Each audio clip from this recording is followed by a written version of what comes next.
नमस्कार, स्वागत है आप सभी का। आइए डालते हैं इस वक्त की खबरों पर नजर एक मिनट में। उत्तराखंड बीजेपी विधायक दल के नेता तीरथ सिंह रावत ने मुख्यमंत्री पद की शपथ ली। ये कार्यक्रम राजभवन में आयोजित किया गया है। इसके साथ ही तीरथ सिंह रावत उत्तराखंड के नए मुख्यमंत्री बन गए हैं।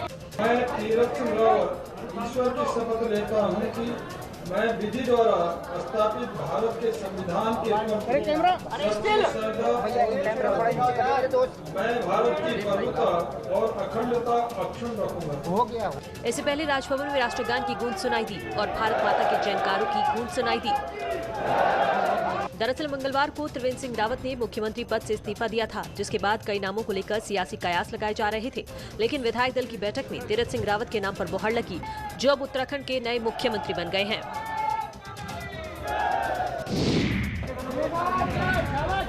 तीरथ सिंह रावत की उत्तराखंड के 10वें मुख्यमंत्री के तौर पर ताजपोशी हो गई है। शपथ ग्रहण के बाद तीरथ सिंह रावत ने कहा कि पीएम मोदी के विजन को आगे बढ़ाएंगे, उत्तराखंड के तीर्थाटन और पर्यटन की अपार संभावनाओं को भी आगे लेकर जाएंगे।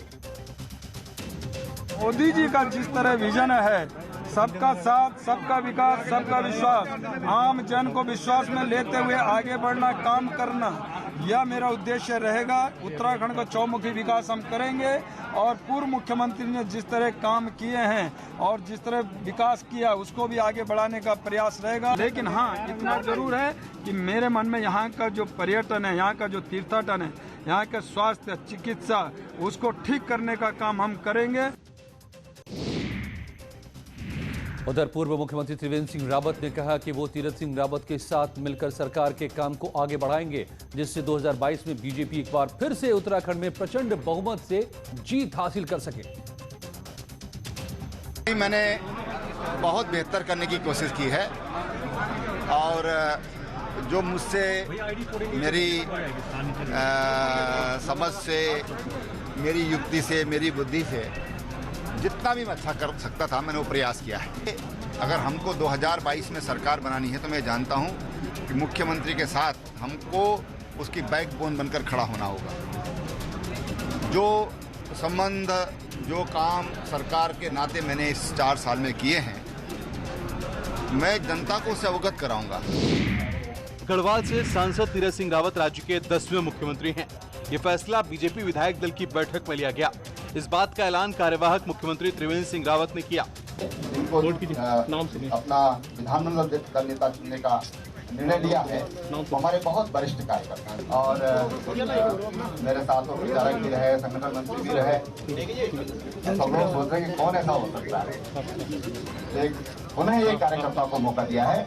मैं नाम ले रहा हूँ अपने गढ़वाल लोकसभा के सांसद तीरथ सिंह रावत। वैसे तीरथ सिंह रावत का जमीन से लगातार जुड़ाव रहा है। तीरथ सिंह आरएसएस की पृष्ठभूमि से आते हैं, गढ़वाल से सांसद हैं, उत्तराखंड बीजेपी के प्रदेश अध्यक्ष रह चुके हैं, पार्टी के प्रदेश संगठन महामंत्री पद की जिम्मेदारी निभा चुके हैं, मेजर जनरल बीसी खंडूरी के सबसे वफादार नेताओं में गिने जाते हैं। वैसे सियासत में कुछ भी स्थायी नहीं होता है। काल और परिस्थितियों के मुताबिक स्थिति कब बदल जाएगी, इस सच से हर एक नेता शायद वाकिफ होता है। उत्तराखंड में कुछ ही दिनों में तस्वीर बदल गई। उत्तराखंड में त्रिवेंद्र सिंह रावत सरकार चला रहे थे, लेकिन अब वो तस्वीर नहीं दिखाई देगी, क्योंकि उत्तराखंड की कुर्सी को संभालने की जिम्मेदारी तीरथ सिंह रावत को दे दी गई है, जिसको लेकर उन्होंने बीजेपी के केंद्रीय नेतृत्व का आभार जताया है। देखिए, पहली बात तो मैं आपके माध्यम से अपने केंद्रीय नेतृत्व आदरणीय प्रधानमंत्री मोदी जी का, अपने राष्ट्रीय अध्यक्ष नड्डा जी का, अपने गृहमंत्री अमित शाह जी का और वरिष्ठ नेतृत्व का धन्यवाद करना चाहूँगा हृदय से। उन्होंने मुझ पर इतनी जिम्मेदारी दी है, विश्वास किया है। मैंने कल्पना नहीं की थी, मैंने तो सोचा भी नहीं था कि मैं यहाँ तक इस तरह जिम्मेदारी मुझे मिलेगी। वैसे इस जिम्मेदारी को पाते ही तीरथ सिंह रावत ने प्रधानमंत्री के फॉर्मूले पर चलने का ऐलान कर दिया। उन्होंने साफ कर दिया कि सबका साथ, सबका विकास ही उत्तराखंड के लोगों के लिए एजेंडा होगा। इसी फॉर्मूले पर हमारी सरकार काम करेगी और उत्तराखंड के बेहतरी के लिए काम करने का प्रयास होगा। तीरथ सिंह रावत के मुख्यमंत्री बनने के ऐलान के साथ ही चारों तरफ खुशियों की बहार दिखाई दी। इस खुशखबरी के सामने आने के बाद तीरथ सिंह रावत की पत्नी से न्यूज 18 संवाददाता ने खास बातचीत की। थोड़ा सा हिंट मिला था कि हाँ, ऐसा हो सकता है, कुछ संभावनाएं हैं, और लेकिन मैं जानती थी तो मुझे लगा कि मैंने कोई रिएक्शन नहीं किया। मैंने कहा पिता की इस कामयाबी पर बेटी को भी नाज है। लोकांशा रावत ने अपने पिता को नजदीक से देखा। इसलिए पूरे विश्वास के साथ कहा कि तीरथ सिंह रावत प्रदेश में सभी के बारे में सोचेंगे और उसका ध्यान रखेंगे। हमें था कि हाँ ठीक है पापा आ रहे हैं, मीटिंग भी होने वाली है, बट मम्मा ने फ़ोन में लाइव चला रखा था, तो जब उसमें हेडलाइन आई तभी पता चला। लाइक पापा, मुझे पता है, उन पे विश्वास है कि वो सबसे बहुत अच्छा करेंगे, उत्तराखंड को बहुत प्राउड करेंगे। इस कामयाबी पर सिर्फ उत्तराखंड में ही जश्न का माहौल नहीं है, बल्कि उनके चाहने वालों ने भी खुशियां जाहिर कर एक दूसरे का मुंह मीठा कराया, जश्न मनाया।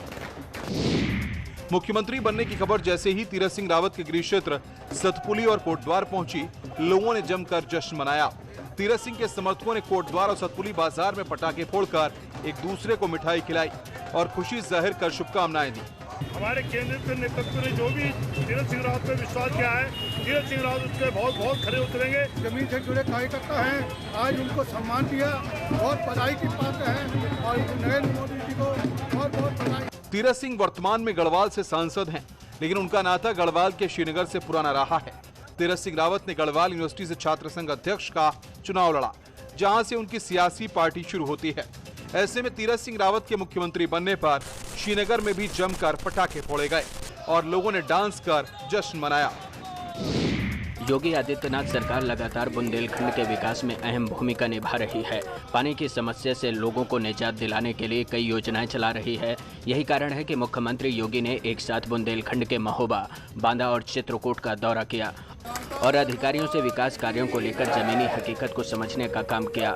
दरअसल सरकार 3600 करोड़ की लागत से अर्जुन परियोजना चलाने जा रही है। इससे 5 से 7 लाख लोगों को लाभ मिलेगा। साथ ही सरकार चित्रकूट एयरपोर्ट को तैयार कर रही है, जहां से मुंबई, दिल्ली और अयोध्या के लिए हवाई यात्रा करने की सुविधा मिलेगी। वैसे बुंदेलखंड में पानी की समस्या सबसे बड़ी है, इसलिए मुख्यमंत्री ने चित्रकूट में बांध का पहले हवाई सर्वे किया और फिर रसिन बांध में पूजा अर्चना कर लोकार्पण किया। इस मौके पर दीवारी नृत्य को भी देखा और कला को प्रोत्साहित करने का काम किया। मुख्यमंत्री योगी आदित्यनाथ ने बांदा में रैली के दौरान विपक्ष पर जोरदार हमला बोला है। उन्होंने परिवारवाद और वंशवाद की राजनीति करने वालों को घेरने का काम किया है। सीएम ने आरोप लगाया है कि बुंदेलखंड का विकास करने के बजाय विपक्षी पार्टियों ने अपनी जेब भरने का काम किया है। अब सोचिए ना, कितने वर्षों से अर्जुन सहायक परियोजना लंबित थी। ये 4 लाख लोगों को पेयजल से पिछली सरकारों ने वंचित किया था। 168 गांवों को सिंचाई की सुविधा से वंचित किया था।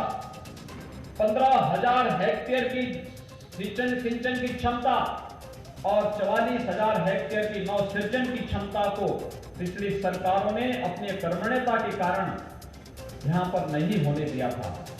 ये सिंचाई जब आपके खेतों में पहुंचेगी, पानी जब यहाँ के खेतों में पहुंचेगा, तो यहाँ की बुंदेलखंड की खेती सोने उगलने का काम करेगा। योगी आदित्यनाथ ने रसिन बांध परियोजना और चिल्ली मल परियोजना का चित्रकूट में लोकार्पण किया है। इस मौके पर बीजेपी प्रदेश अध्यक्ष स्वतंत्र देव सिंह ने स्मृति चिन्ह देकर स्वागत किया और लोगों को भरोसा दिलाया है कि बीजेपी सरकार लगातार गरीबों के हितों में काम कर रही है। आदरणीय मुख्यमंत्री जी की इच्छा है कि गांव खुशहाल हो, गरीब खुशहाल हो, दलित, शोषित, वंचित खुशहाल हो। इसी कारण राज्य के अंदर कोरोना जैसे महामारी आपने देखा होगा। आदरणीय मुख्यमंत्री जी के अलावा भी तो इस राज्य को कोई बचा नहीं सकता था। कोरोना जैसी महामारी को, इस चुनौती को अवसर में बदलने का किसी ने काम किया मित्रों, और बीमारी को किसी ने सफाया किया, तो आदरणीय योगी आदित्यनाथ जी कर सकते हैं मित्रों, और कोई नहीं कर सकता है। स्वतंत्र देव सिंह ने सरकार की जमकर तारीफ की। उन्होंने लोगों को भरोसा दिलाया कि जैसे सरकार ने कोरोना काल में लोगों के लिए बेहतर काम किया, वैसे ही आगे भी सरकार काम करती रहेगी और विकास की बयार बहाती रहेगी। जबकि पिछली सरकारों ने सिर्फ बुंदेलखंड के इलाके को लूटने का काम किया, विकास का काम हमारी सरकार ने किया है। फतेहपुर में पंचायत चुनाव को देखते हुए अवैध शराब की डिमांड बढ़ गई है, जिसके बाद पुलिस और आबकारी विभाग की टीमें सक्रिय हो गई हैं। पिछले 1.5 महीने से पुलिस की टीमें लगातार जिले में छापेमारी अभियान चला रही है, जहां से अवैध शराब की बड़ी मात्रा मिली है। देखिए, पुलिस और आबकारी विभाग के द्वारा संयुक्त रूप से क्षेत्रों को आइडेंटिफाई करके इसमें लगातार कार्रवाई की जा रही है। इसमें पिछली 1 जनवरी से अब तक 177 मुकदमे इसमें पंजीकृत किए गए हैं। 190 अपराधी जो हैं उनको इसमें आइडेंटिफाई किया गया है। वैसे पुलिस लगातार सक्रिय दिखाई दे रही है। ग्राम पंचायत, जिला पंचायत और ग्राम प्रधान के चुनावों की तैयारियां तेज हैं। चुनावों का ऐलान होने के बाद से लोग प्रचार प्रसार में लगे हुए हैं। ऐसे में अवैध शराब की डिमांड ज्यादा बढ़ती जा रही है। पुलिस के मुताबिक कई ठिकानों से अब तक 3075 लीटर अवैध शराब बरामद हुई है, जबकि 60 क्विंटल से ज्यादा लहन मिली है और 35 से ज्यादा शराब की भट्टियों को तोड़ने का काम किया गया है। इस दौरान पुलिस ने 177 शराब तस्करों के खिलाफ FIR दर्ज की है। बागपत के छपरौली थाना क्षेत्र में मामूली कहासुनी के बाद दो पक्षों में संघर्ष हो गया। इस मारपीट में करीब 8 लोग घायल हो गए, जिनको अस्पताल में भर्ती कराया गया है, जिसमें 2 लोगों की हालत गंभीर बताई जा रही है। ये मामला हमारा भाई खेत में जा रहा था और खेत में जाने पे उस पर जाकर लट बरदाना शुरू कर दिया। लुंडी आई मेरे से थी, कहने लगी भाई चाचा को तो मार दिया। हम भागे, हमको किसी ने ढाई डंडी, किसी ने नहीं, बस पर लट बरस रहा था। जो हम भागे दौड़ गए तो हमारे पे पत्थर और गोली चाल दो और लट। कितने लोग थे हमलावर? 15-20 थे। दरअसल मोहन और लोकेंद्र पक्ष के बीच जमकर खूनी संघर्ष और मारपीट हुई। एक पक्ष का आरोप है कि दोनों लोगों के बीच पहले गाली गलौज हुई, इसके बाद फिर विवाद बढ़ गया और देखते ही देखते दोनों पक्षों में जमकर मारपीट होने लगी। लाठी डंडों के साथ फायरिंग हुई, जिसमें कई लोग घायल हो गए। फिलहाल पुलिस इन तस्वीरों के साथ दोनों पक्षों से पूछताछ कर कार्रवाई की तैयारी कर रही है।